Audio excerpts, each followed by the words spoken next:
Today's guest is David Peris. In a 20-plus year career, David was one of the first members of the Sony Music online department, helping to create the first websites for Bob Dylan, Beyonce, Bruce Springsteen, Michael Jackson, Jeff Buckley, and hundreds of other artists. An Austin resident, he has maintained a thriving independent consultancy for the last decade plus, working closely with Roger Waters throughout the record-breaking tour of The Wall and the current This Is Not a Drill tour. Tori Amos, Elton John, Sheryl Crow, Thievery Corporation, The Beatles, Paul McCartney, Paris and Ringo Starr, The Beach Boys, Def Leppard, Guns N' Roses, U2, RIAA, and many other artists and organizations. David has a degree in computer science from NYU and is known as a digital plumber.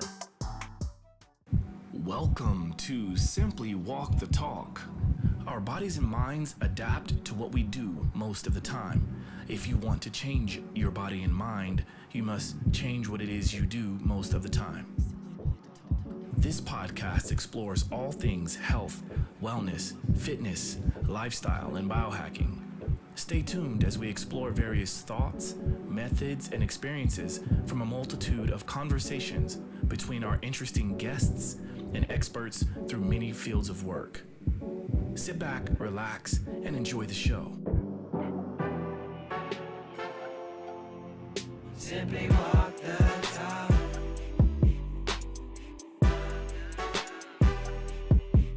Simply walk the talk.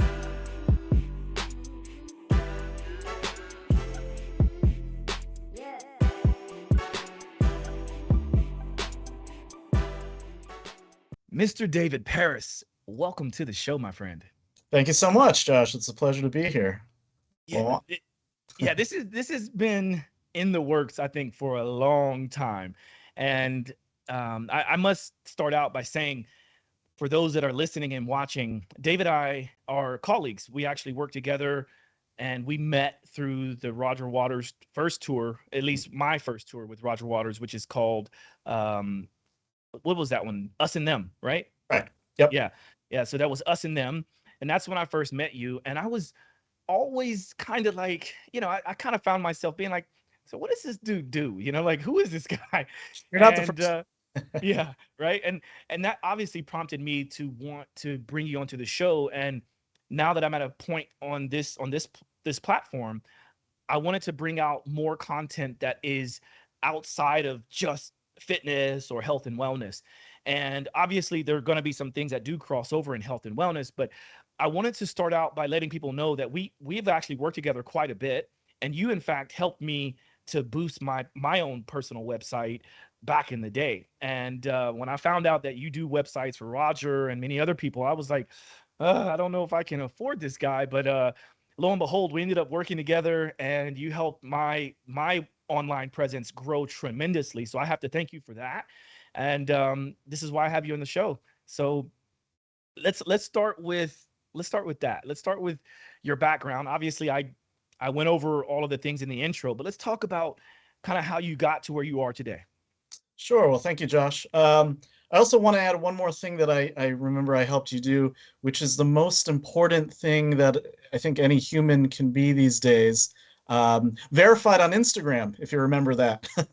If I remember that, bro, of course I remember that. Yes. And that was really huge because it was at a time in my career where I was like, I work with a number of artists, high profile, clients, and I saw some other people that had verified accounts, and I'm like, man, I don't know how this works. And I don't even know how it even came about, but you one day were like, hey, I might be able to help you out with that if you even care. I was like, of course I care. And you helped me out through that. And then I know after I got my account verified, thanks to you, I ended up talking to a few other people, letting them know that, like, hey, if you do care about it and it means something to you and your brand, this is the guy to talk to. So right. Yeah. So thanks for that. Sure. It's a different time now. Now, as people know, you can now buy the verification. But back when we started, it really was the holy grail of, oh my God, I am a somebody. So yeah, just rewinding a couple years back. But yeah, you're very welcome for that.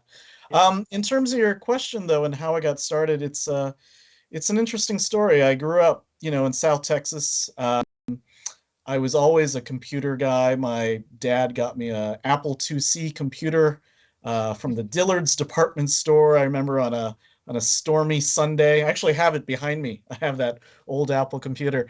Um, and my life was forever changed. I mean, I was just sucked into that thing and, programming and games and the whole thing. And it just captured my imagination in the way that a lot of kids are captured by Star Wars or sports or whatever. But just the computer was it. And I knew that was my gateway to life and a career and everything. I just knew back in the sixth grade that this was the thing for me. I just fell in love with it, and I couldn't get enough. And I would stay up all night, and I had many businesses and in school where I was printing posters and things for people because I had a printer, which was a very big deal back then. And yeah, it was crazy. So anyway, I was the definitely the school computer nerd. Did you? So anyway, I And went to college in New York City. Went to NYU, studied computer science, obviously, duh. And I loved New York City. I loved the school and everything else. And around 1995, I actually had a job working in the computer lab, and this was back in the primitive days of the internet and browsing the web. And I had Netscape Navigator up, if anybody remembers that. And I was looking at websites that would, just basically load for me. And one of them was the Sony website. So I was on the Sony website looking at TVs or whatever. And then I clicked over their music division. And there was a little ad on the corner that said, we're looking for a webmaster. I didn't even know what that meant, but I thought maybe I could get free CDs, from this company. Oh my God, that'd be so exciting because they were like $19 each at Tower Records near school. And I was just like, oh my God, I gotta save some money. So anyway, I sent in, resume, cover letter, and got a call a couple days later saying, hey, come in for an interview. So I did. And, I sat down at 55th and Madison, the big Sony building, which is now apartments, I believe. But back in the day, it was a big monster building. And they said, yeah, you're great. How would you do this job? You're still in college. And I said, I don't know, maybe I could be like an intern or consultant or something. And they said, okay, we'll give you $10 an hour, and we want to make we want you to make official websites for our artists. And I thought, oh, okay, great.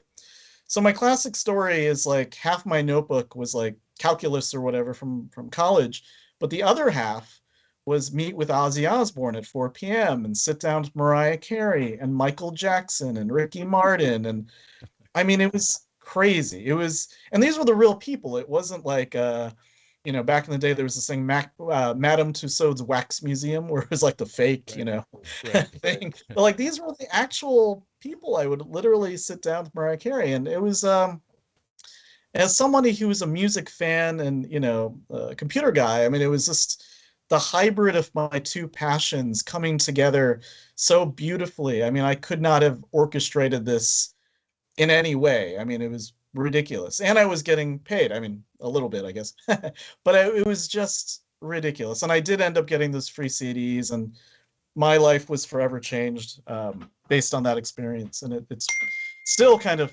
sends the trajectory of my life going in that direction of music and tech. And then in 1989, that's when our worlds kind of collided, because I got a fax from a guy named Mark Fennick, who Josh probably knows extremely well, a mutual friend of ours, Yeah. And the manager of Roger Waters. And he sent a fax into my department at Sony saying, Roger is planning on touring this year in 1999, and he would like an internet website set up to help promote the tour. And my heart was just racing because Roger Waters was kind of in a quiet period before that. He had released a record in the early 90s called Muse to Death. And then he was kind of quiet in the 90s because he was working on an opera. And then, yeah, all of a sudden he had this tour kind of pop up. And I was like, yes, yes, yes, can I do it? And my boss was like, yeah, you're the biggest Roger Waters fan I know. You run with the ball. And I did.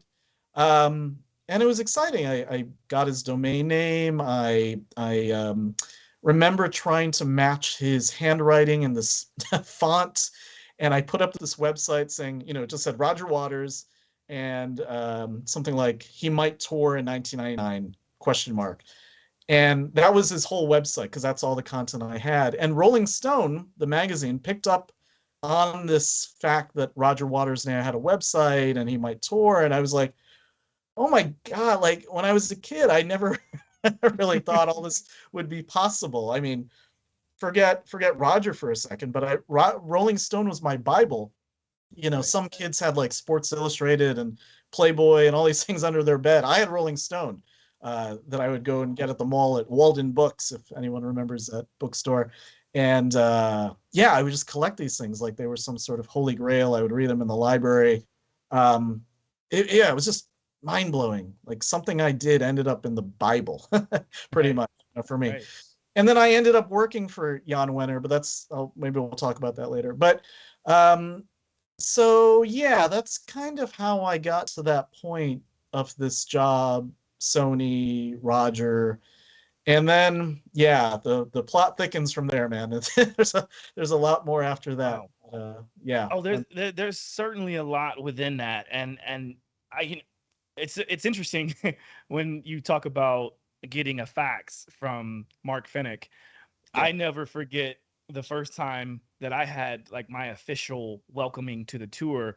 Mhm. I got an email from Mark Finnick, and the subject line of the email was "Welcome to the Machine." Oh, And oh my goodness, like I even have chills just saying that right now sure. because that was so powerful. Now keep in mind, I'm almost the opposite of you in that when I first met Roger, I didn't know who Roger Waters was. Okay. And people would, I mean, I'm 42 years old now, but I grew up in Oklahoma, sort of right smack dab in the middle of the United States. And I was caught up in between East Coast to West Coast rap and hip hop and R&B. But I also was a big fan of like the South, you know, like music coming out of the South. And for me, it was all about hip hop and R&B. And you know, when people eventually mentioned, "Oh, well, Roger Waters is Pink Floyd," I'm like, "Yeah, I've heard of Pink Floyd, but I don't know who Pink Floyd is." And Yeah. and I never forget when Roger was actually in the gym the first time that I met him. One of the songs came on. I think it was I know a Brick 2 I think came on, Yeah. and they were like, "That's Pink Floyd. That's Roger Waters." I was like, "Oh, okay, okay, cool." You know, and then now I know a big bulk of the music. In fact, I Sure. have that album that you were talking about, "Amused to Death," Yeah. and and the rest is history, right? Like it's once you work with him, you kind of get an understanding as to why he has so much longevity in the career that he does because of the type of person that he is. And I'm sure we'll get into this at some point too, but it's really interesting being on the inside, knowing that a lot of the stuff that's being put out in the media today is complete nonsense, man. It's really complete nonsense. But I think it does take us having conversations like this, being able to let people know that you can't always believe what you see in the media because there is an agenda, right? And I'm sure we'll get into that. But let's Yeah. talk about sort of how you've been able to keep your foot on the gas pedal in terms of doing all of this work with these people. Sure. So, when I first started at Sony, again, mid 90s, there were these things related to an album. It's called a marketing plan. I know it sounds really cold, but it's how you got word about how this record exists and how you got it out to the masses and how you get it out worldwide, right? Like, what is the plan? What are we going to do? And I remember looking at these marketing plans and I saw all of them, all from, baby bands up to some of the biggest artists in the world. And it all started with radio, and then it was MTV, and then it was, media. It was like, what magazine covers can we be on? And then it was, the tour, and then it was, something random. And then the last thing was online and new media. That's what we were known as, new media. And we were always at the bottom, always, without question. And my department was young and scrappy, and we really felt like this was the future. And the rest of the company was like, "Oh, you little new media people! Oh, that's so sweet with your AOL and your modems and your dial-up. Oh, that's Computers. so cute! Like, what are the chances any of this stuff is actually going to take off? Like, it just seemed so odd. And then, there were like little things like satellite radio, like, ooh, whatever. And, we're all going to have beepers for life, and it's just going to be great. And so, that, as I don't have to tell you or anybody else, but that whole pyramid got inverted Yeah. in 10, 15, 20 years, where online became number one. Radio, I don't know if anybody remembers what radio is. Cough, cough. But it's so interesting what happened, and you can put the finger on why it happened on a couple things, right? I think broadband is pretty high up there. The fact that we went from modems and very expensive, pay per minute, dial up, blah, blah, blah, to this unlimited pipe that we all now have in our pocket. And that changed the game. Obviously faster chips and all, cheaper things. And the fact that technology is no longer a luxury. It's not for the rich. It's not for the middle class. It's a necessity. It's part of life. It's, as we all learned during the pandemic, you couldn't order food without a smartphone. That is a crazy, crazy thing. You couldn't look at the menu, Yeah. So it's not a luxury, and anyone who says otherwise is, not on this planet. So that really sort of changed, things for me, in terms of my job, and keeping, as you said, keeping a foothold on things. Like, now online is everything, regarding marketing, regarding distribution of music, promotion, obviously, just all of it. During the pandemic, people were throwing concerts online, as virtually. So it's really become sort of front and center. And luckily, I found myself in a position where, I'm sort of, again, one of these plumbers, and I can go into why I call myself that in a bit, but someone who just makes this stuff all go. And, for all its, getting easier stuff, there is still, why doesn't this work? Why doesn't that work? And that's where the plumbing comes in. A plumber is a guy you call when things aren't working, and, it's typically kind of expensive, which I try to be when I can. And, it's a way to just keep all this stuff going, maintain it, build it from scratch, just how do we keep developing? And yeah, that's where I found myself over the last couple of years. I've had the great pleasure of being with Roger. So you know that I'm quite close with Roger, and Yeah. I spend a lot of time with him, whether it's just like hanging out, fly fishing, lawn bowling, or eating dinner or whatnot. And there's been many times, and I'm saying all this because now I kind of have a better understanding as to exactly what you do, at least for him, because I've been in the room with him when he's like, "Hey, you know what? Hold on one second. I need to finish this up. I need to get this off to David so we can get this posted." And I'm like, okay. So Well, yeah, I can speak to exactly what that is. And I know I have not answered the question, which is what I actually do.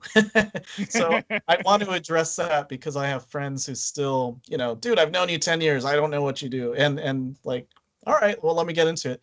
So for Roger, he's a very good example, because he's sort of a perfect client in the sense that he has a very strong point of view. He knows exactly what he wants. There is no wishy-washy, like, David, what should we do today? He's like, no, this is what we're going to do. And what I do for him is, I built his website, I maintain it, sure, but now, as sort of the sexy, glamorous part of the online world is social media.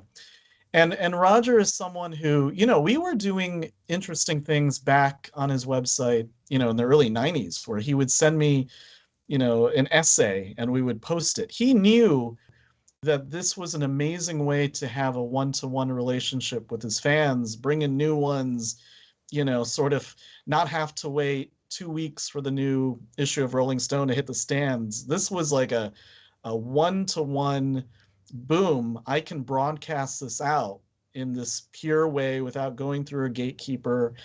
And that was web and blogging and live events and things, 15, 20 years ago.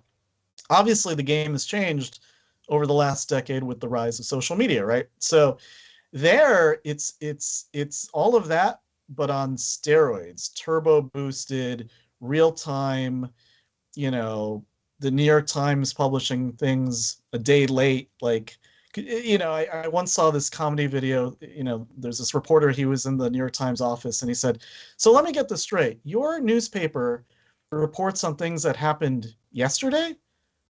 What's the point of that? And the New York Times guy just looked at him blankly, like, okay, you got me. I mean, the point of that is we don't wait for anything these days, and the whole social structure these days is so real time that it's almost frightening in so many ways, right? Things happening, a submarine sinks an hour ago, we know about it an hour later. Like, that's wild, So anyway, I'm digressing from what I actually do again, but with Roger, he wants to put up content, on his social media, and that content ranges from, hey, I have a political point of view I want to, broadcast out. David, will you find me an image for it? Here's text. Will you couple it together with a song and post it on my Instagram, put it up on Facebook, put it up on Twitter? There'll be times when we have to promote a tour or a tour date or an event, and I'll cook up something with Sean Evans, who and we'll, make it look right, have a good text and promote it out. And, it's that, sort of promotional cycle. But with him, what's interesting, and I'm sure you know this all too well, he is not a salesperson in the way that a lot of people online, a lot of artists, a lot of everybody, let's face it. But he's not a one-man gift shop. He is very much a, this is how I feel in the world, and I want people to understand this point of view. And yeah, he wants people to know what's going on in his brain, which for me is such a powerful thing, because in a world where everyone is a one-person gift shop, he doesn't want to just do that. Not everything is about money. A lot of it really is about the world and trying to understand this world we live in that's getting crazier by the day.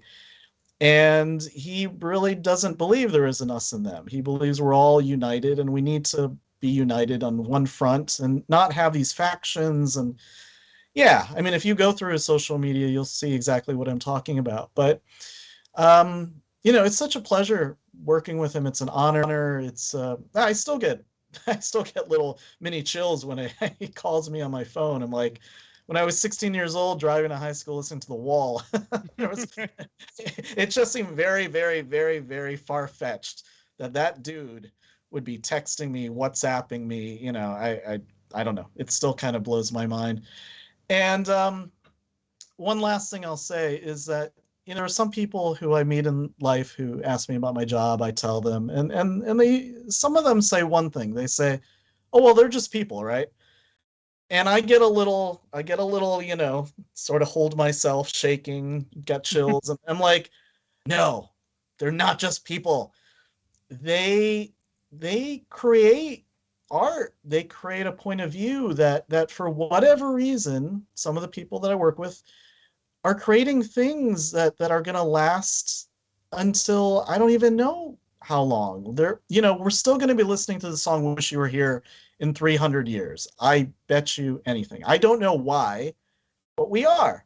A couple weeks ago, I worked with Elton John. I went to his house, and at the party at his house, I asked people that I would bump into, strangers, people who have worked with Elton. I say, hey, why? What is up with his music that resonates from person to person, generation to generation, that, we're just drawn into it? And we do, the hairs stand up on our arms when I hear your song, Daniel. There's a whole slew of of work that this man has produced with his writing partner Bernie, that for whatever reason tapped into the into the emotional zeitgeist of what it is to be a human. I don't know what that is, and that's why I like to ask people.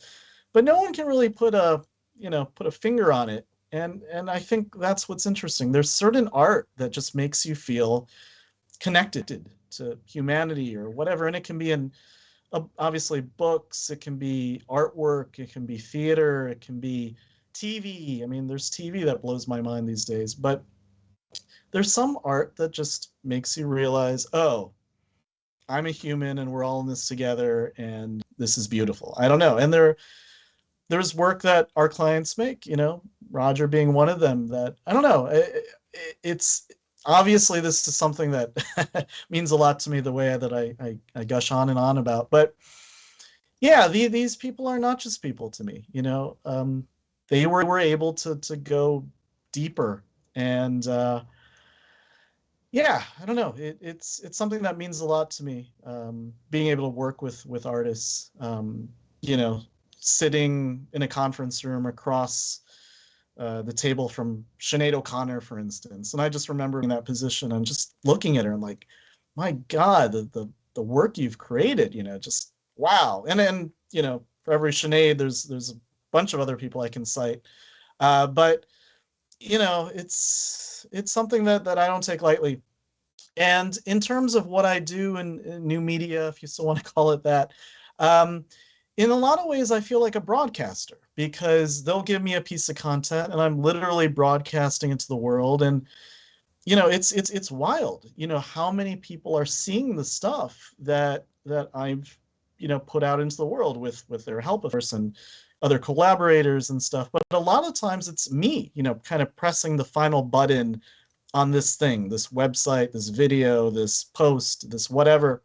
And you kind of feel, at the moment, I'm mostly nervous that there's a colon missing or something. It's not all like, look at me, I'm Rupert Murdoch. It's not as simple as that. But there's a whole bunch of nerves every time you're sending a newsletter to 200,000 people or whatever it is. But my favorite story of this broadcasting thing is, I remember doing Mariah Carey's website like 1995, 96, and I was told, hey, we have some extra concert tickets to this New York show. Can you put something on her internet website talking about a giveaway or something? So I went in, I made a little program in Perl, if anyone remembers that old programming language, where you'd put in your email address, win 2 tickets to see Mariah Carey, and yeah, good luck. So I put it up. I didn't think anybody would see it. I mean, it's just, what are the chances? So I put it up, win 2 tickets, and there was a text file where I was collecting all the emails that came in, and I put it up. A minute later, I was like, I'm going to check the text file. There were like 100 people who entered this contest in 1 minute. And I was like, whoa, my whole world sort of changed, in the sense that people are looking at the buttons I'm pressing.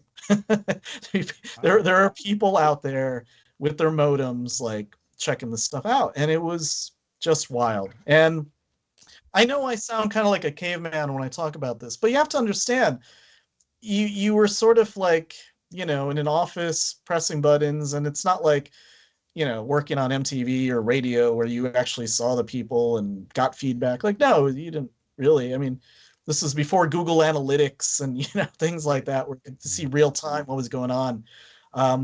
So you just didn't know. And the minute you did get feedback of like 100 people entering a contest in 1 minute, you were like, oh, wow, okay, we better take this seriously. But yeah, that was a real turning point for me. So yeah, I know, man, out there. But, yeah. It's really fascinating, because similar to what you just described, I have a situation in which there are times when I get real-time feedback, and a lot of times it's not always the best feedback, right? So for instance, you may recall, I'm not sure if you were, I don't think you were there when we started in Lisbon on this the UK and Europe tour, but right. At the beginning of the tour, Roger did something to his ankle, and while on stage, he was like, hey, everybody, I think it was the first show of this European tour. He's like, yeah, if you see me kind of limping around a little bit. I hurt my ankle. And Wow. for me, I'm like, oh, because that kind of falls on my shoulders, right? Sure. And but then again, I get to see some of those articles when people come out and say, my goodness, Roger Waters looks, the best he's looked in several years. And he's Absolutely. at the, he has longevity in his career, and he's still touring, coming up on 80 years old, right? Yeah. So I can kind of balance that out. And the question that comes to mind, at least for me, and then possibly some of the other people who wonder what you do, is being that you are behind the scenes doing websites and social media content and things like that. I guess it begs the question, why is it, or how is it that I see you and Fran sometimes at certain shows versus, not being at any shows? Or I guess the question is what constitutes you actually being able to be there in person from time to time? Yeah, that's a great question, and the one that my family asked me as well. So I'll explain that. So, people again ask me what I do, and I say, oh, I do stuff with rock stars and organizations and stuff. And they say, rock stars, like actual rock stars, like musicians? And I'm like, yeah, I do stuff with Roger Waters, who's in Pink Floyd, and this and that. And they're like, really? Like, yeah. It's like, do you get to meet them? Well, yeah, I do. Um, well, do you go to like concerts and stuff? Like, yeah, I do sometimes. I don't go for the entire tour. And then the question is, so what do you do when you're there? And that's a good question. Number one is, and I will say this with all my heart on my dying breath, I am a fan, dude. I will go and see a show the first time or the 17th time. I love it. There are some people who we know who go to shows and will stay, backstage or whatever and work or, do whatever they have to do. But for me, the show is the thing. I get such joy out of just literally feeling the music, the way Roger pumps it in very expensively, the way he does everything into a venue, and it just feels and sounds perfect, and the visuals and the production and the fan reaction. I love it. I get off on that 1,000%. So to answer your question about why you might see me at certain shows, certain cities, not the entire show, maybe not the beginning of the show. It's really based on my family schedule, and me asking permission from management, like, is it okay if I go to this or if I go to that?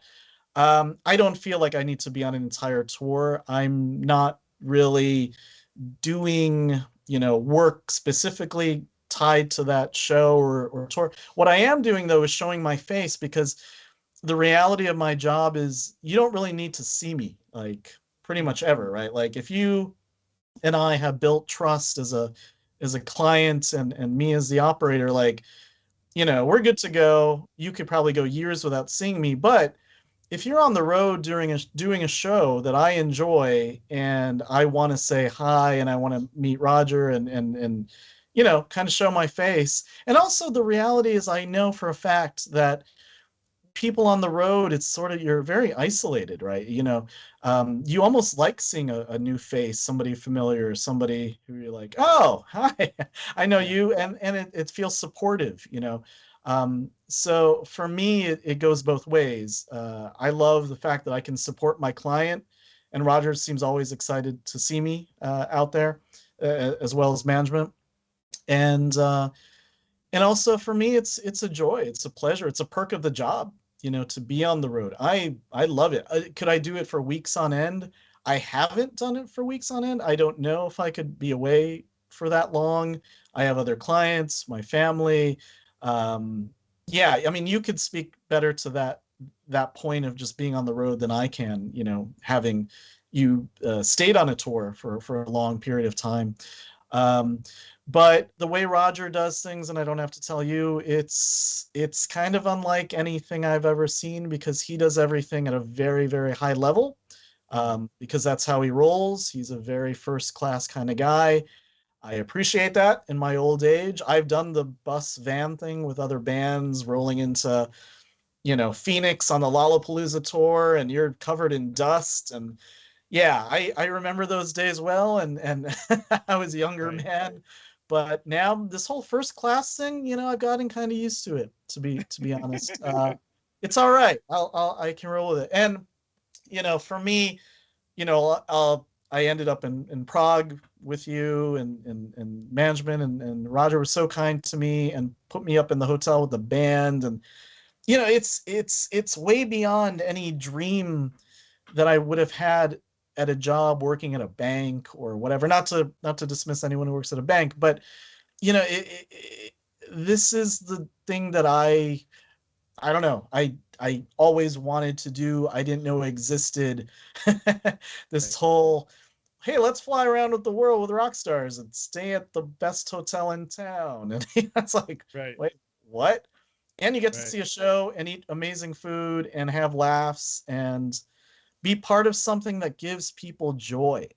When I'm at the hotel and I see fans lined out outside of the hotel, I'm one of those fans outside of the hotel. I just happen to be on the other side, but I've been there, man. I'm a fan. So it's such a surreal situation that I found myself in, and I don't take it for granted ever. Like, I'm just a very grateful, thankful person for where I ended up. And don't get me wrong, it is work. It is stress at times. It is all the things that a job is, but the perk of being part of something that you love so much is just wild. And again, I'm not a music talent. I'm not the greatest computer person in the world. I just kind of put things together, but I do it in hopefully a passionate way, and I just feel very strongly about it, and I'm happy to drop everything and do work when I need to. And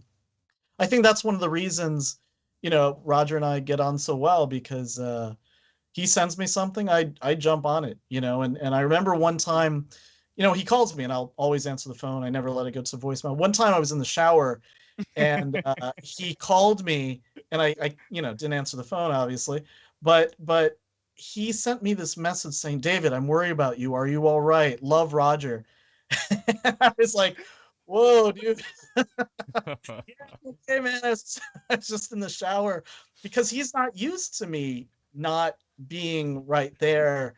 And he's someone who, when he wants something, he wants it then. He's not a, like, I'm going to sit around and wait kind of guy. And I respect that. I respect that a lot. And I don't care if it's Sunday night or, whatever. Like, I will do it. And that's how I roll. That's how he rolls. And, there you go. That's 25 years of working together. Beautiful. So, yeah. Yeah, I thought your answer to my question about, why are you there sometimes in person, which it is always a pleasure to see you. And for me, there have been times I'm like, why isn't he here more? But I thought you were gonna say you come to the shows simply for the golden trough. Well, you should explain to your viewers what that is, because it's pretty amazing. Yeah, well, the golden trough, and you might be able to explain it better than I can, but it's what most people would know as an after party, and it's mostly a time period for Roger and the band to kind of decompress after having your adrenaline up and having all this energy on stage, giving your all to thousands of people. It's not likely that you're just going to go home or go back to the hotel and go to sleep. Chances are you need to decompress, but also it's a moment for them to share what they just gifted to everyone. And sometimes, if it's not like, if we're not in COVID protocol or whatever, sometimes there's friends of the band or friends of Roger, guests come, and we all get a chance to kind of break bread together and share the love beyond just the show. But it is a moment in which they call it a golden trough for a reason, because it's literally like whatever drinks you want, whatever food you want, it's all there. And that's actually way against what I believe in, right? Because I'm the guy that very rarely goes to the golden trough, mostly because I know if I'm there, I'm going to be tempted to drink, I'm going to be tempted to eat, and I'm going to be up way later than I need to be. But every once in a while, I'm there. Yeah, exactly. And I'll expand on that for a second, because the golden trough, is not something that happens every night. I've heard like, oh, there's a trough tonight. Oh, there's a trough tomorrow, that kind of thing. But you also use the term after party. And while it is a bit of an after party, some people might think of it in terms of a Def Leppard, Motley Crue, Guns N' Roses after party, like let's go crazy and throw ourselves against the wall and do shots. And this isn't that. This is like super civilized. It's almost like a wedding after the show in terms of like the Yeah. production, the food, the fact, I don't know how they do it, but they have hotels, like the best hotel in town, staying up after hours until 2 in the morning with a full spread, full bar, fully beautiful banquet room. I don't even, Fran and I have joked about what this must cost, but I have no idea what it was run to keep these people here, these hardworking hotel people, till 2 in the morning, just everything's flowing, this and that. And Roger will hang and, the band will hang until late, but then you will see people drift off, go to sleep. But I think the thing is with the trough, like, I don't see how you could play a show to 20,000 people and just saunter back to your hotel room with, your guitar. That just seems impossible. So I think that's why it exists. And also, if you have people from out of town visiting, you want to spend time with them because you couldn't, during the show or before the show. So it's a good way to sort of mingle with, guests and things. But it's super civilized, and I always thought that was so interesting. This is not a crazy party, group. It's just very nice, and we're having laughs, and we're showing videos and telling jokes and talking about our family, and it's really just a wonderful thing. That must be insanely expensive, but I'm here for it, as they say. Right. Yeah. So yeah, I'm very Awesome. grateful to be invited. Yeah. All right. We are at a point in the show where at least I can feel it. I'm not sure about you, but this is that point where, because I'm standing as we're doing this, and I Okay. can feel myself fidgeting a little bit because I need to move. And this is a Sure. perfect segue into the Pomodoro break that we do on the Yes. show. So anytime I have a guest on the show, I like to offer the guest to do something that they might do whenever they are at points when they've been sitting or standing or not moving for long periods of time, to kind of break up that monotony. Sure. What is something that you would do? And if you could also explain and demonstrate for us. Sure. So this is a great question. Again, 95% of my job is in my little home office here in Austin, and yeah, as I approach 50 years old, sitting at a desk does definitely have its point at which you just feel yourself locking up, like I got to stretch, I got to move. So I'll often have calls with clients, friends, whoever, and what I'll do is I'll get up, I'll stretch, I'll actually walk around my house. There have been points at which, like, during these breaks, like, I've walked miles in my house, up and down the stairs. Sometimes I'll grab weights, 10 pounds, and I'll walk around with them. And then and I'll show you.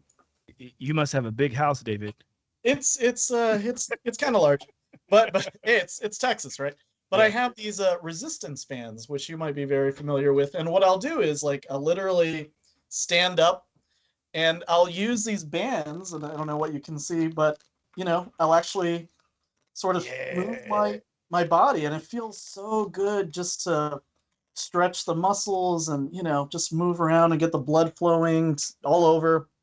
And Beautiful. that's something I actually like to do, just to feel like I'm not gonna turn into the Hunchback of Notre Dame. Right. It's very important. And the more you're on Twitter, the more you're on Instagram and following influencers, you'll read about, like, oh, you need movement throughout your day, and you need to physically do things, otherwise you use it or lose it, right? As the saying right. goes. And that's something that I really took to heart a little before the pandemic started, and then during, very much so, because we were all trapped in our house. And then afterwards, I got a Peloton bike, and I did various things to really help me get moving as someone who's really desk bound, I guess. But it's been good for me. Because what happens is, like, you'll get stuck on something, and you'll just stay at your desk trying to solve some problem, do some work, and you realize, oh wow, I haven't gotten up, I haven't showered, I haven't eaten, I haven't had any water, like basic stuff that even people in solitary confinement, do. You Right. haven't done. And that's easy. This whole working from home thing, you have to get into a flow of a healthy lifestyle. Otherwise, it'll just kind of bury you. So anyway, I'm not perfect at it or anything, but I do, like to do these weights during these breaks that I have on a call. I'll do the walking, I'll do resistance bands. Yeah, I think it's important. Yeah. Beautifully put. And I think you are 100% right. And part of the reason why I like to do this portion of the show is simply for people. I mean, my hope is that when people begin to become familiar and become loyal to listening to the show, at some point throughout the show, you're going to hear what other people are doing. And it's just another example of like how you might be able to keep yourself better. Sure. 1 second. Sorry. That was Roger. No, Sure. no, I'm joking. No, Could be. no, that was a package. You know what's funny about that is I actually, knowing how responsive you are to Roger and obviously other clients as well, Sure. I kind of thought like, I wonder if he's gonna get messaged or called during this podcast. Well, yeah, yeah. they're gonna be Anyway. kind of stuck. I did turn my phone off and stuff for this, so I didn't want to be distracted. But normally, yeah, I probably would be. Yeah. All right. Well, I feel like now people should have a little bit more of an understanding as to what David Peris does. And I know that you skirted around a little bit, and I'm sure you could explain even more about what you do. But there was something that was pretty pressing that you wanted to talk to me about when I last saw you. I Yeah. think this was in London, right? We were in London at the end of the show, I think it was, or Yeah, that sounds right. So let's talk about it, man. Let's open up the kimono a bit. Yeah, so this is wild. I think this is sort of my coming out party about my health situation, and I'll give you the story. It's not very long, but around December of last year, 2022, I was having different symptoms. It was a case of, some fatigue. Um, I was thirsty like all the time. Just I could not drink enough water. I was for the first time in my life, in my adult life anyway, I was getting up in the middle of the night to urinate. I was, my eyesight was getting weird, and I thought that was just, old age. Oh my God, I finally at the time when I need glasses. I don't wear glasses ever. Um, I just had different weird symptoms, and then one day, one night, I was like, "This is so weird. Like, what's going on with me?" So I started Googling, sort of symptom after symptom after symptom, Uh-oh. and it all added up, and it was on one list, and I had every symptom, and it was like, "Oh wow, I have type 2 diabetes." It was very, very clear, and I was was 48 years old, and up to then I was kind of just living my life. Hey, there's a cupcake. The kids didn't eat it. I'll eat that. Boom. Um, Last year I had an addiction problem. I'll admit I was addicted to sweet tea.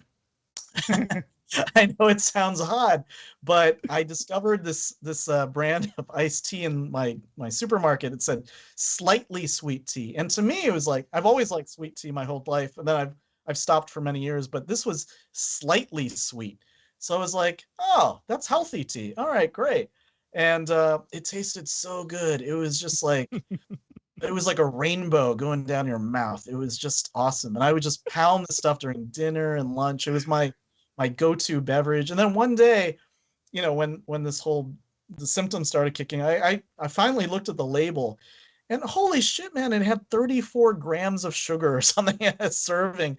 And I A never, serving, yes, by the way. yeah, something crazy like that. And I never even looked at what the normal sweet tea was, because this was their brand of slightly sweet. So for me, it was like, this is, yeah, it's all good. But it wasn't good.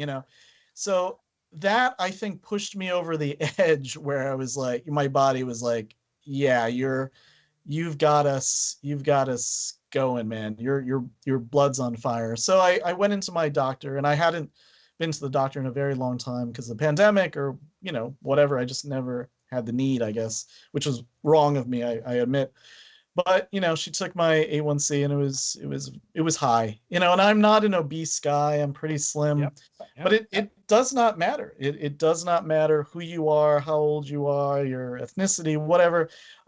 It does run in my family. My father did have it towards the end of his life. So it is a bit in my genes, but at the same time, my eating habits were not great, even though my weight is, pretty normal-ish. And that, to me, over the last 4 or 5 months has really changed my lifestyle a lot.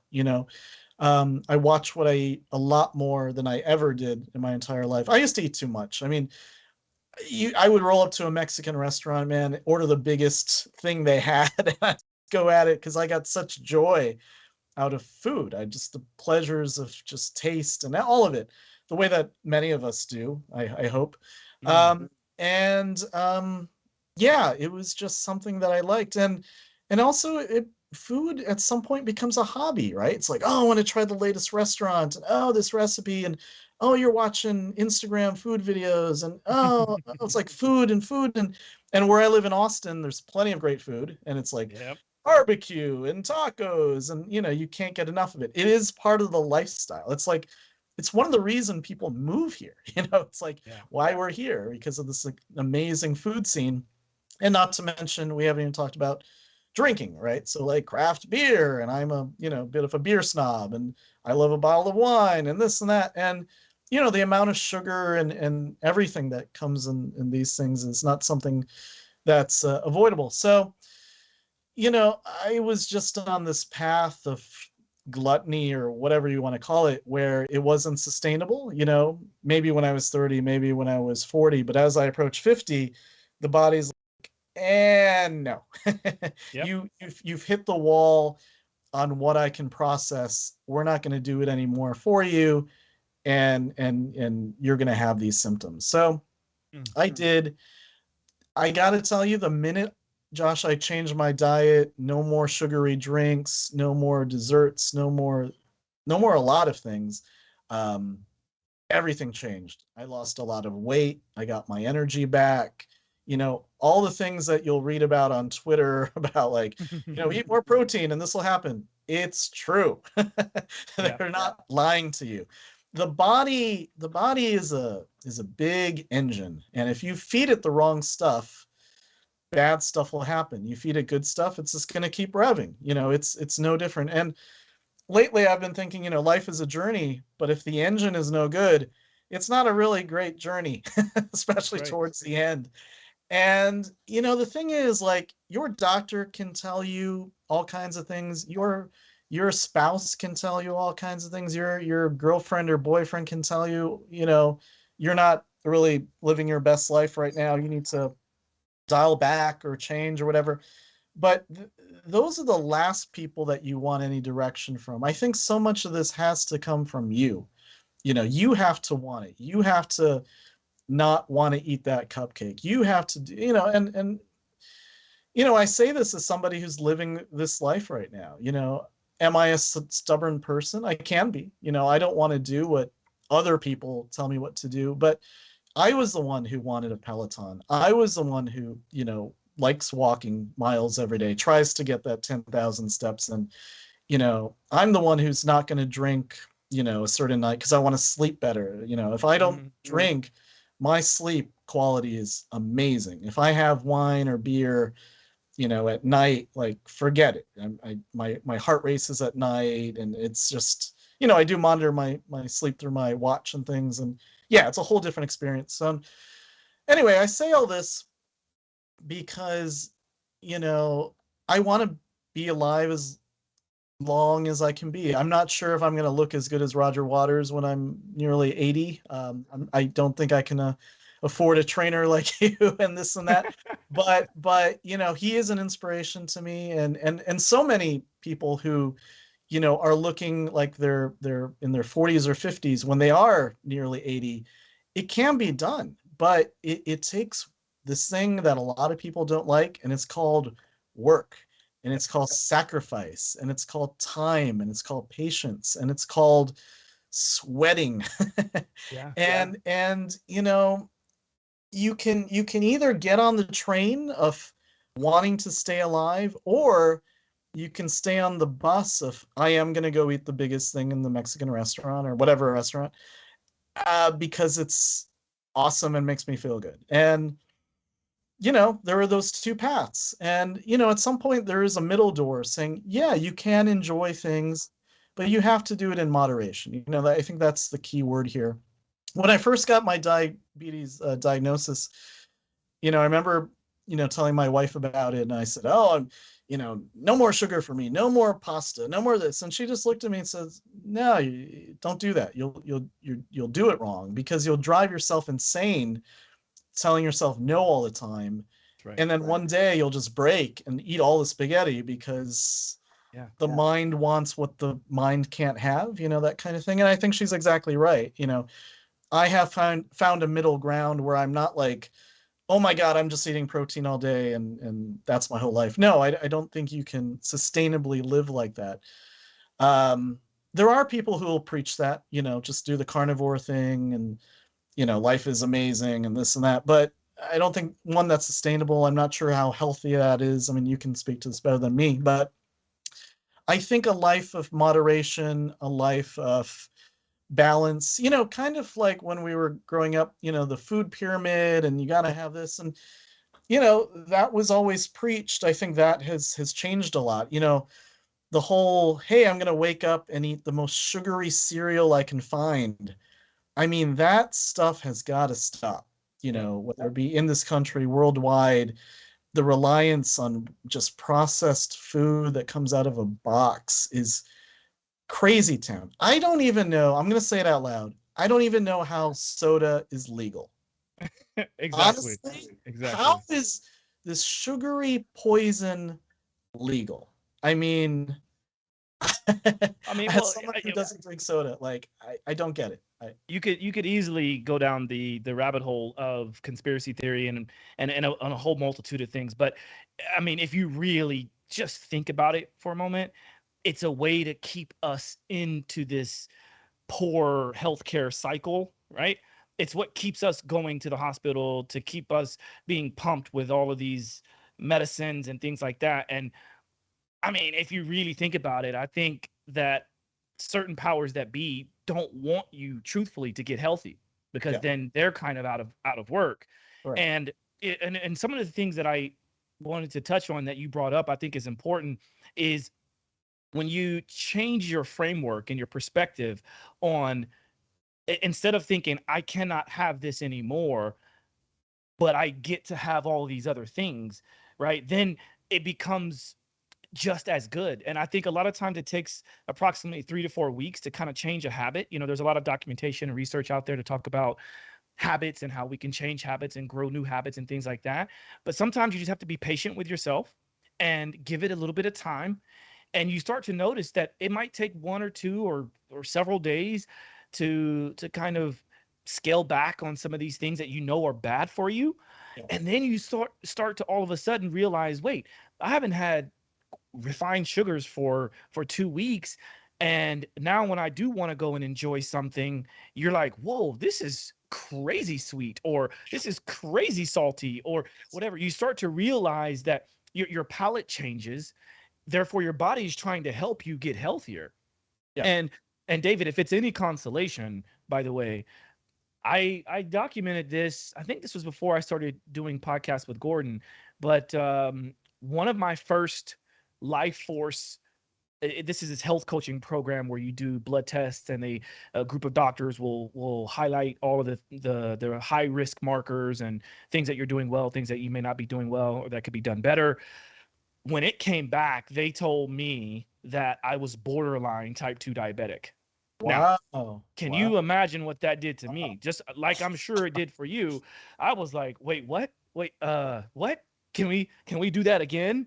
And when Yeah, I did the second test, I think it was 3 or 4 months later, my numbers did improve because I made some adjustments, yeah, but they still told me, like, Josh, you're still right on that cusp to where you could still make some drastic improvements, and I've done that. And I finally realized that, like you pointed out, doesn't matter how fit you look, doesn't Yeah. matter how much you work out necessarily. It's yes, we have genetics, but those Yep. switches can be turned on or off. Correct. And those are epigenetic factors, which has to do with our environment, the things we eat, drink, how we sleep, how we exercise, and all of those things can be moderated. And if you're someone out there listening or watching this, and you're thinking, okay, these two people, like, shockingly, are type 2 diabetic or close to it, they only made those changes because they needed to, like, it's like, I think this should be a warning or a caution to everyone to go out and to get your blood work done, period. Yeah. And I'm a big fan of not just doing it once a year, but I'm a big fan of the Life Force program that talks about doing it 3 times a year or Yep. 4 times a year. Yep. And so we could obviously talk offline, because I would love to know a little bit more about what they have you doing. Sure. But how are you doing now? Like, have you retested? Or, I mean, I know you said you felt better, you have more energy, things like that, but how are you doing now? So I can answer that in a number of ways. The big answer is much better. I'm doing great. I went to the doctor actually earlier this week, and my A1C has dropped drastically compared to where it was, and I'm really happy with the progress. But I will say to you, I have not been a perfect diabetic eater, and I've kind of done that on purpose because I want to kind of see. I don't want to go extreme, right? If you go extreme, it's not really sustainable. It might not be healthy. But I also have a family. We like to go out to eat. We have family dinners. Like, I can't say to my wife, I want to have a ribeye every night, like, because it's protein, and like, I don't want to do that for me. I don't want to do that to her, and I want to, live a life where I can not think about food constantly. If I want a sandwich, I'll go out and eat a sandwich. If I decide, hey, I want to go low carb, low sugar, I'll figure that out. But yeah, that's sort of the rub for me. And I want to say that, in terms of my diagnosis, I read something recently that somebody said online, which was, if you're going to get anything, whether it be cancer, dementia, diabetes, you kind of want to pick diabetes because it is something that you can control through exercise, through diet, through mindset, through sleep, through, hydration, through all kinds of things, the way you can't control other terrible ailments, right?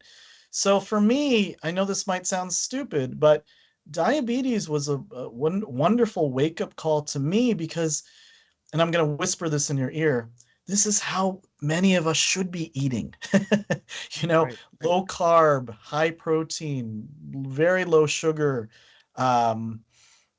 This is not some kind of quack situation. This is like what the body needs, so you don't get obese, so you don't have these health ailments, so you don't get cancers, so you don't, this is not a sort of, quackery of just like, oh, this weird guy on Twitter said I shouldn't have sugar. Like, no, you shouldn't. There are people who will laugh in the face of this. Elon Musk, I'm not picking on him specifically, but he did respond to somebody about a month ago on Twitter saying, you should not have sugary things for your breakfast. And he wrote back to that person on Twitter, with all his 100 million followers. He said, I have a donut every morning and I'm just fine.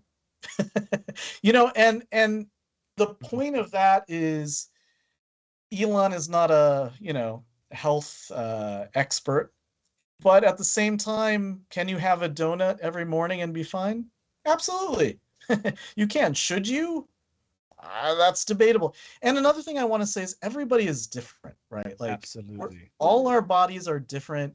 There is not one diet for everybody. What I do might not work for somebody else. What they do might not work for me. What you do, so to treat us like we should all drink, I don't know if you remember, some years ago, it was popularish, Soylent, this drink. Yes. that that would like fulfill all the nutrition, and all you would have to do is drink this powdery substance. I never even tried it, but that was like the Silicon Valley like tech bro solution to skipping lunch and being more efficient. I'm just going to drink Soylent.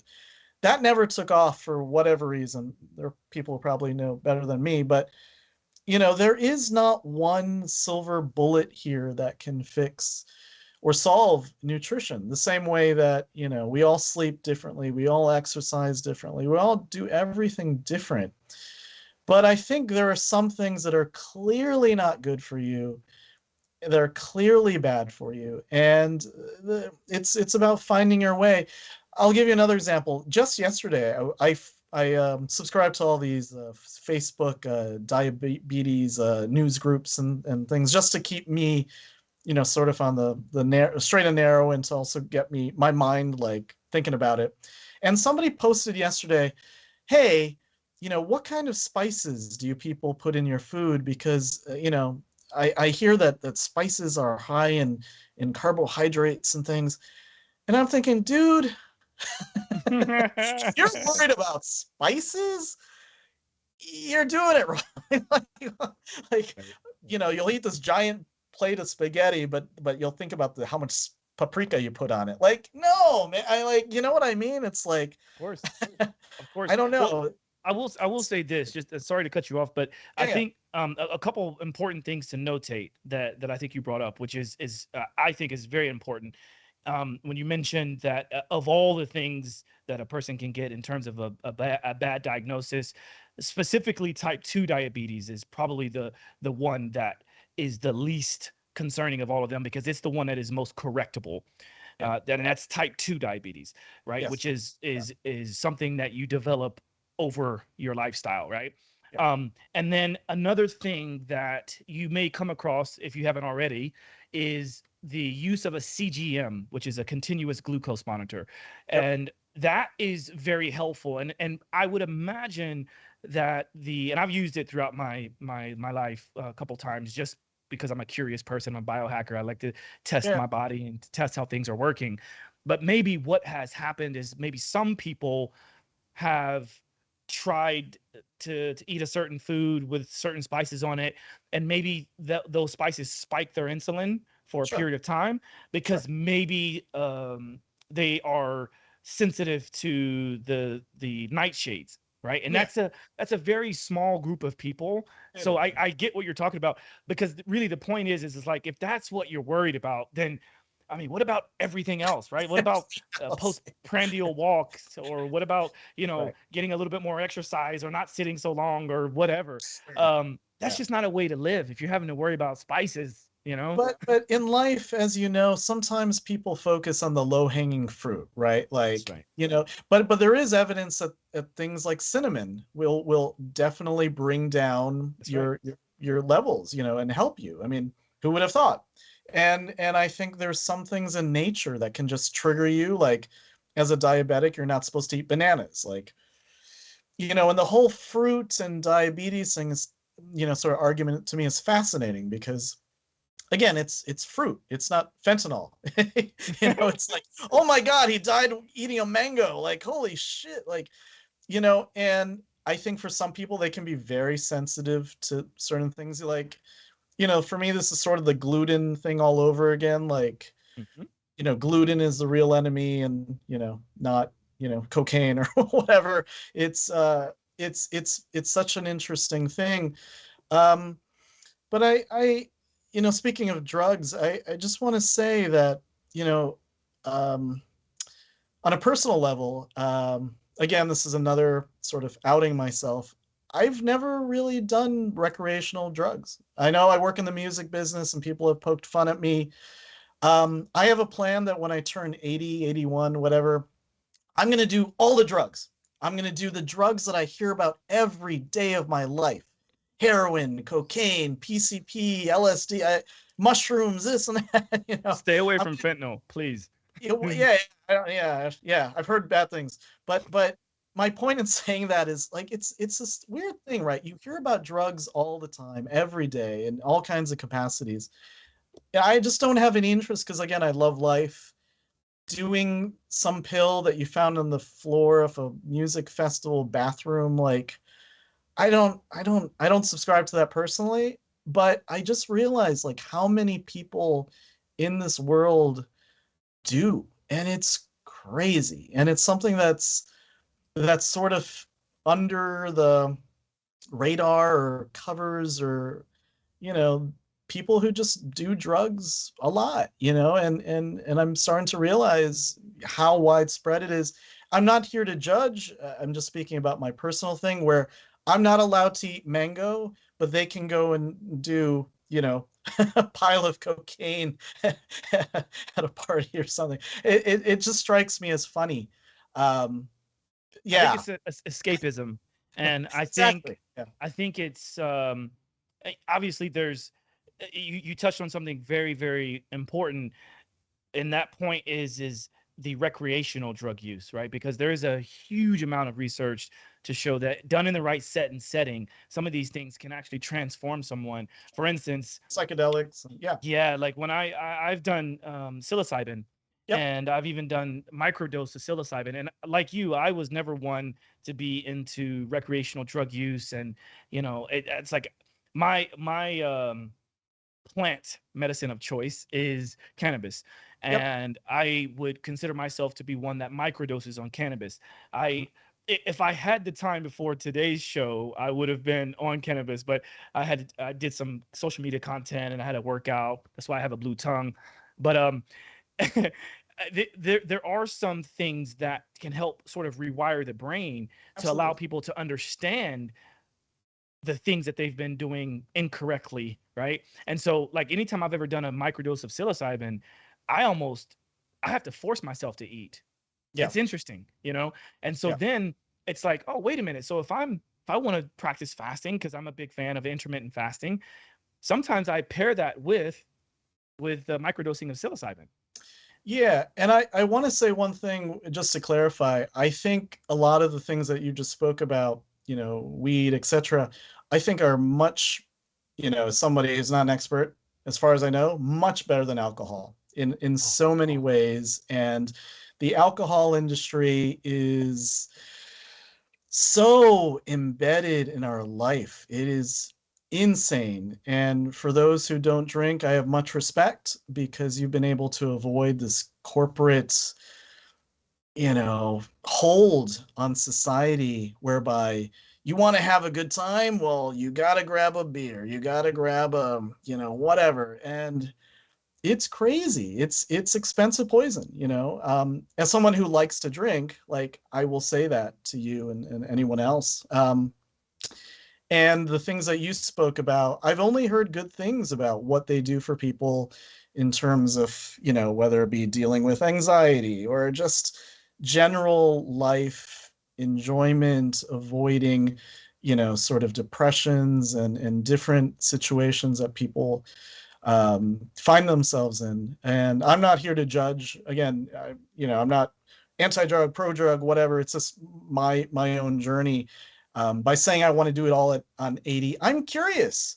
I'm curious about this. I've been listening and reading about a Columbia professor who does, oh yeah, pure heroin. oh Carl yeah. Hart. Professor Carl Hart. Yeah, Yeah. and that's a fascinating sort of story to me about him because I've seen him speak on podcasts. He's a very eloquent guy, but his drug of choice is things that people have this connotation about, but he says they enhance his life. So I don't think anyone has it quite figured out, and I think we're all curious by nature. And I'm not here to judge, but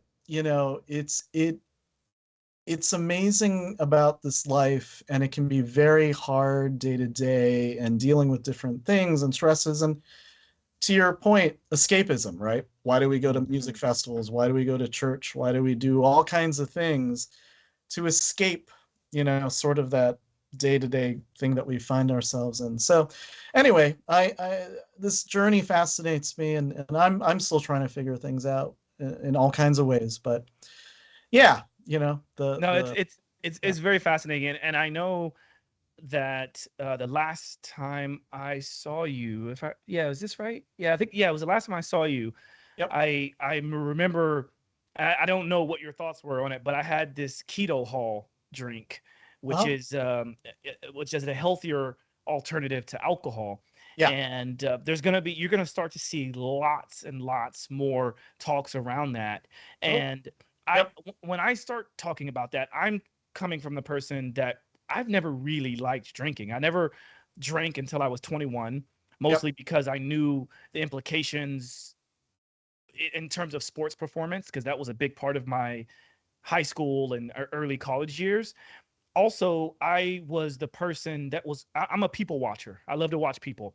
And I used to go to these tailgate parties because I'm from Oklahoma, right? So we would Yep. be out in the country, out in the sticks, and I would be fascinated at watching people, how they would act when they Sure. were drinking. And then, Sure. of course, I would be the responsible one that would be the designated driver. And I felt great knowing that I was able to kind of keep my friends out of trouble. And then when I took my first drink, I literally thought to myself, what is the hype about? Like, this Mm. stuff is gross. Like like beer was gross to me. I almost threw up. Sure. And I mean, obviously looking back on it, I now know part of that was maybe the subconscious aversion to gluten, because I do have a gluten allergy. I have a gluten sensitivity.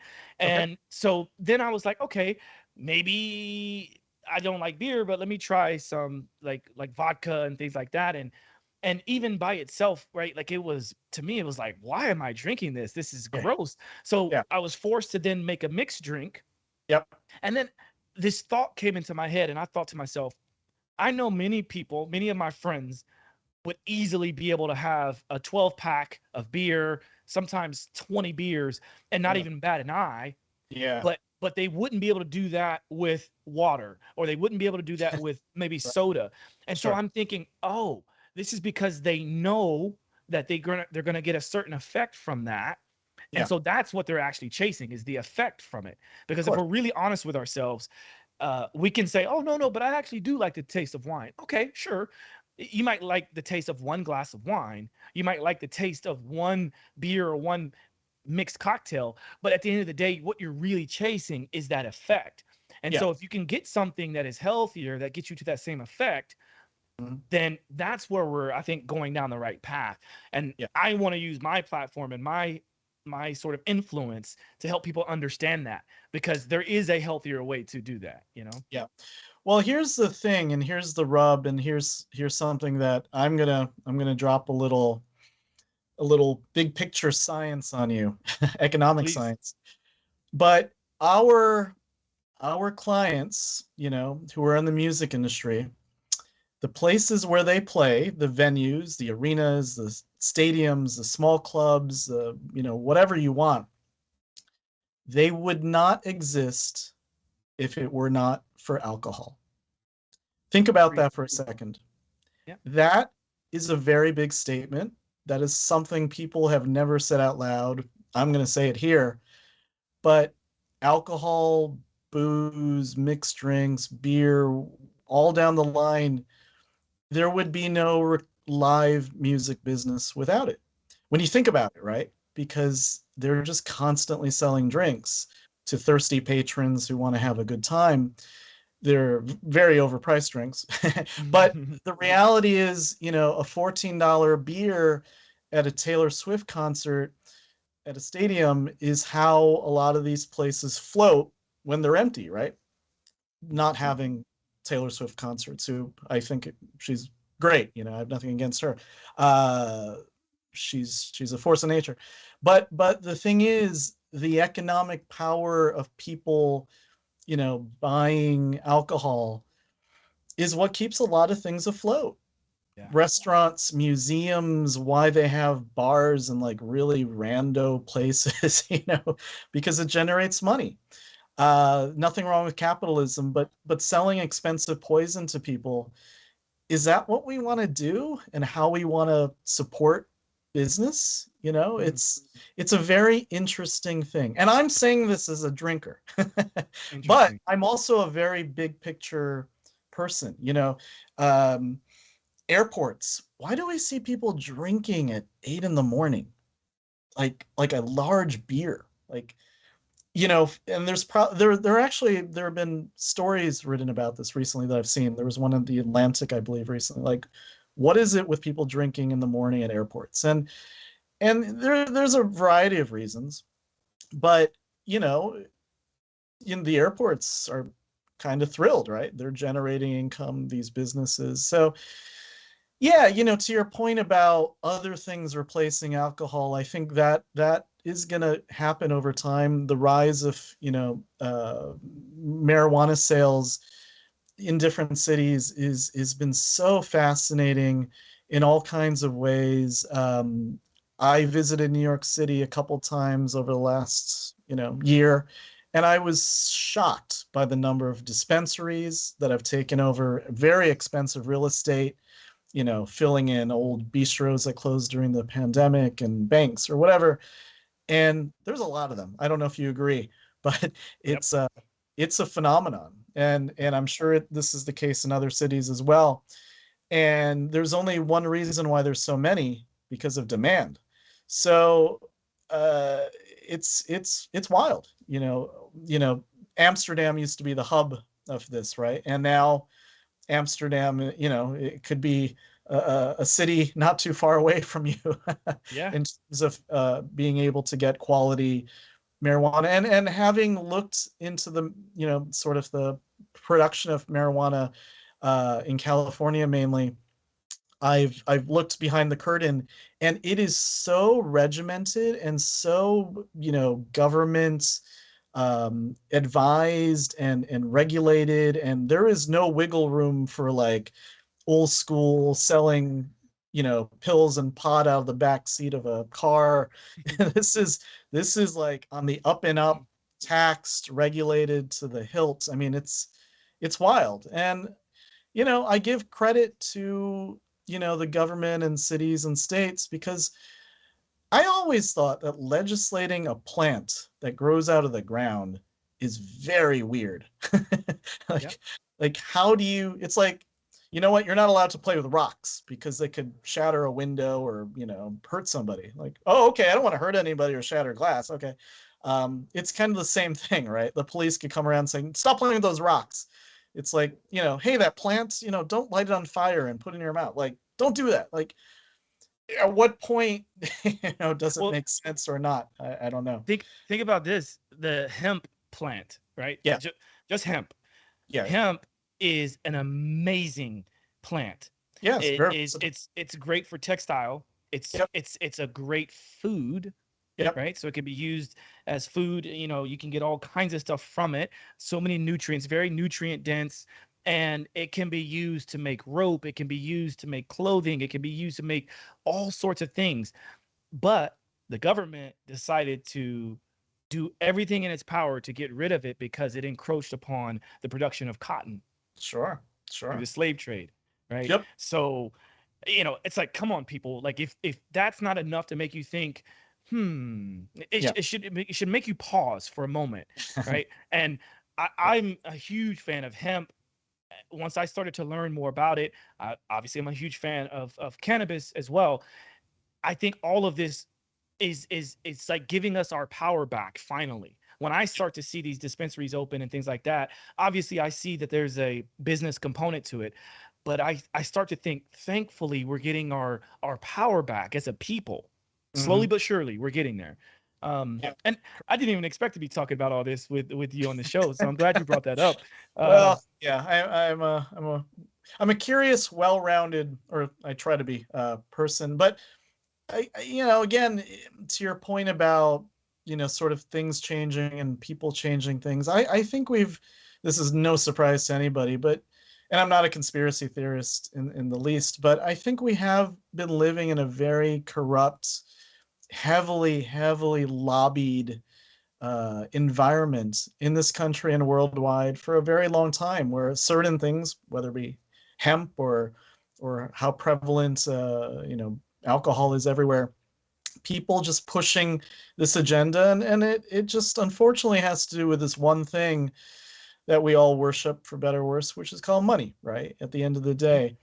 and the money worship part of life is very difficult. I remember one of the last conversations I had with my father before he passed away was we were at dinner and talking about money or something, and I said to him, like, money is not all that great, but it gives you options.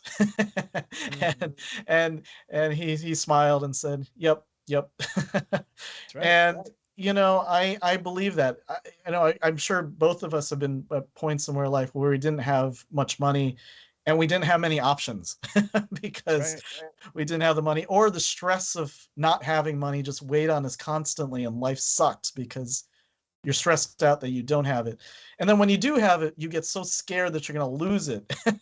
It's this catch 22 of, oh man, I still remember, I think one of the happiest times in my life was this living paycheck to paycheck in New York, not having much savings and just like, yeah, life is great. I can just, get what I want and that's it. There was no way to pay my bills, and there was no savings, and then worrying about the savings, and or more importantly growing the savings, and so anyway. More money, more problems, as they say, right? Yeah, exactly. Um, So well, David, well, this has been, I mean, it's such a fascinating conversation. If nothing else, for me. And my hope is that the audience, the listeners and the viewers, my hope is that they've also learned a lot, gained a lot of insight, and maybe even brought up some more questions that they can have amongst themselves, or even they may appear on the comment section on this video. But yeah. And I as we, want to say one Mhm, last thing. I'm sorry, but no worries. my focus of my job and what I've been doing for a long time, I didn't even really get into. So that might be a part two. But I wanted to talk at some point about the effect of the internet on the music business specifically, just because that's how I spend so much of my days and what people really like talking to me or what I'm good at. So I never even broached that. But maybe, yeah, I'd love to do a part two about Let's how let's the do a internet part has transformed. two. Yeah. Yeah, we Sure. could do a part two, part three. I'd love to have you back. You're easy to talk to, and I imagine my guests will think the same thing. And as we start to wrap this up, there's a couple of questions I'd like to ask. Yeah. And the first question, I'm very curious about your response to this. What are your top two pet peeves right now? Oh gosh. Number one is kind of easy.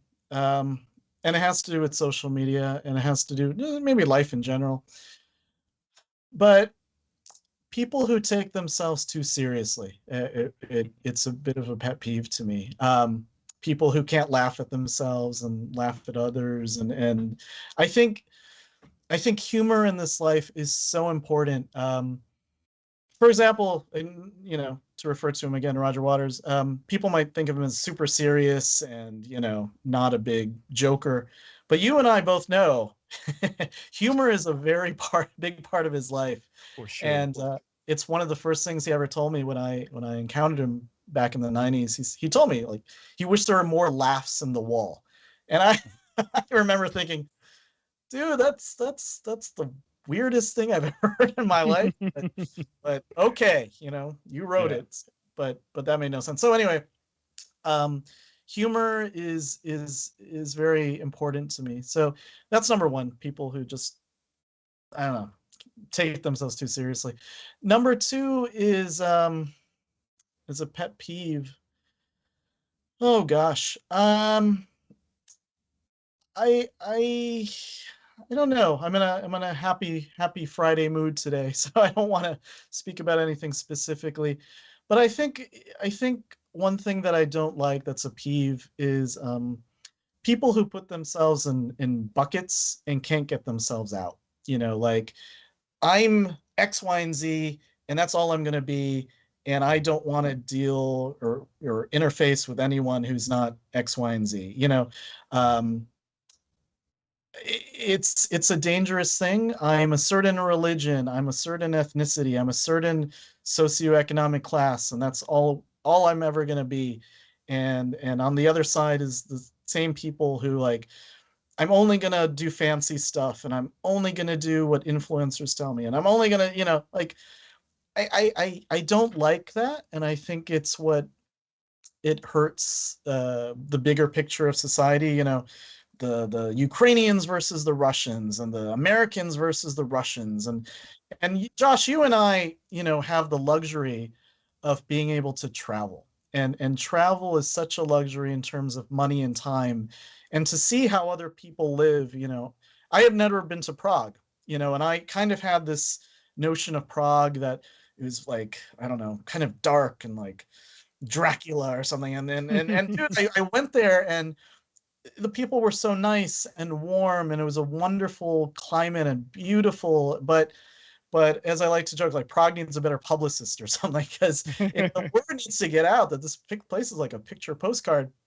And by saying that, I mean, we have these preconceived notions of things and people. Like, you've been to far-flung places, and when I was in high school, I went to Russia, as a country trip, I went to Paris and London and Moscow.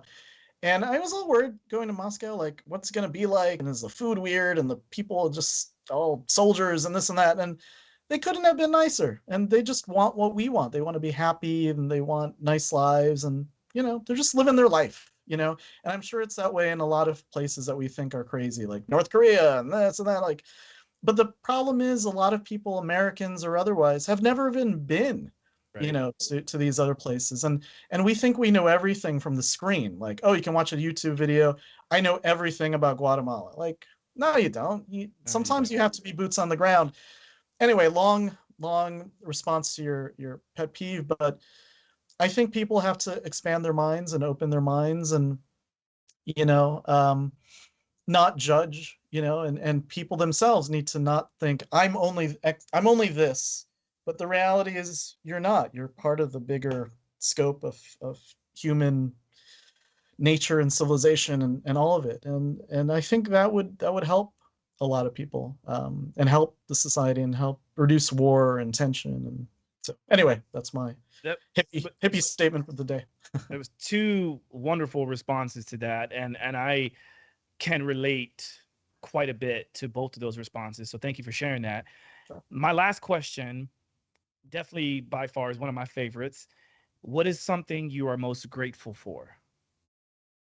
Oh gosh. As a grateful person in general, I can answer that in a very multi-layered, nuanced way. But as of today, I'm very grateful for my beautiful family. That's number one. On a whole, I mean, health, which I've spoken about, is everything. And I want us all, and again, you can speak better to this than anybody, but we need to treat ourselves better, and part of that is about longevity and things. And I think one of the things I did say to you in Europe when we were last together was, I think so many deaths are preventable, like that person didn't have to die.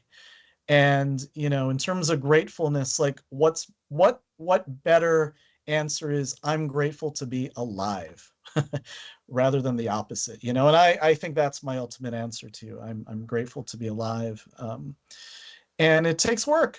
Life is hard. Life is sacrifice. And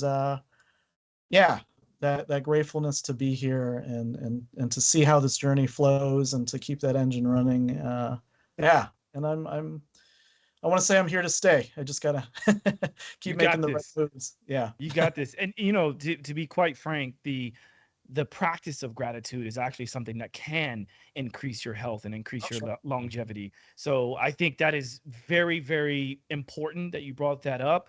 Again, this has been wonderful conversation. I knew it would be good, but I wasn't quite sure what path we were going to go down because we have so many layers. But I promise, like I'm saying it here now, I want to have you back. We're going to have you back, and come back as many times as you want, because this has been fascinating. I would love for you to explain to people the best ways to keep in touch with what you're up to, best place to kind of follow your work and so on and so forth.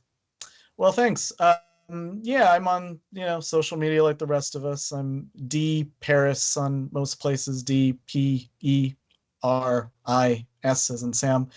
David Peris, my name. You can reach me at david@rogerwaters.com. if you're, one of those people who still uses email, which I do. And yeah, otherwise I'm around, and I love answering questions, and I'm again very curious. So yeah, feel free to reach out about anything. He's a great follow, by the way, and I actually mentioned that to you before we started recording. If you follow David, I think you mostly post on Facebook, I think, right? But mixture of Facebook and Instagram. I'm not a big poster, to be honest. I get sick of myself. That's my thing. Like, I just don't want to hear about myself. But there's things that just make me laugh, or I want to tell people, or more importantly, I want to remember. Like, something happened, I want to put it up. I can look back and reflect on it. That's why I think most of my things are posts rather than stories that go poof, because I get joy out of just looking back at something that happened a couple years ago and saying, "Oh, that's hilarious." No, whatever. it's good. It's good stuff, and I'm not just saying that because you're here, but like it is interesting, and I'm always surprised that whenever you do post, because like you said, you're a very sporadic poster. I mean, I guess compared to someone like an influencer, Sure. but every time you post, it's like something comes over me where I'm like, oh wait, I gotta read this because wait, what is he talking about? So anyway, keep up the good work. Job well done. And if anyone has any questions for me or for David, feel free to shout us out in the comment section. Give him a follow, see what he's up to, and yeah. Awesome. Any last words, Dave? No, man, this has been a delight, and thank you, Josh. And your work is unbelievable with other humans. I'm very impressed. And at some point, I want to talk to you about your methods and how you go about work. But what you're doing is arguably one of the most important jobs out there, other than teacher. And I guess you are a teacher in so many ways, but keeping people fit and happy and productive is, I don't know if anything more noble. So good work. Yeah. Well, thank you for that. And I'll just finish quickly with something that we can follow up on our next chat. But I am now even more, I'm realizing even more just how important my work is after what we've all seen in the media this past week with a former client of mine. I mean, she's still a client of mine, but there's some scary stuff happening, and I just think that anybody at a level in which you have the ability to work with someone, just reach out, take care of yourself. We got to be much better to ourselves so that we don't, and it doesn't matter what level you are, whether you don't have money, you do have lots of money, you're a celebrity or not. We all need to work together to keep to put our health at the top of our focus, period. So I'll leave you with that. This is Josh signing out with Simply Walk the Talk, and David Peris. Peace.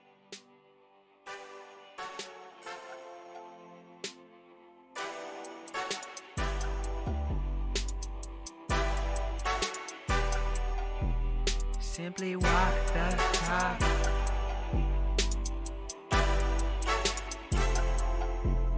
Walk the talk, talking facts. Move like me, but I move a little fast. Make my move, here to last. Fasten these seatbelts, I'm coming past. Take care of me, longevity. Hack my biology, better believe. Walking the talk, soul, mind, and body connected. Better come give us a listen.